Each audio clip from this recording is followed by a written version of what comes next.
kung tutuusin, kung talagang nanamnamin mo ang lugar na ito, parang hindi mo siya kayang libuti ng isang araw. Kung talagang gusto mong tingnan pa isa-isa. So, ayan.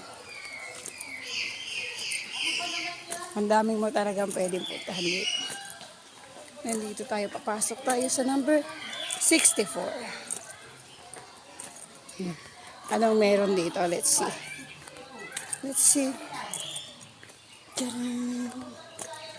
Meron dito mga ibon. Ayan, mga ibon. Ayan.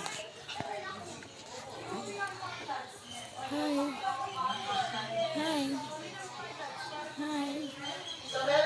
Ang tawag yan ay golden pheasant. Golden pheasant. Makita natin yung kumakain ng coffee beans na ginagawang kape.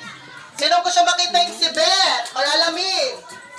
Yan, nandito po yung malamig. Kumakain siya ng coffee beans, pinupong yan, ginagawang kape. Uy, naikot nyo na agad.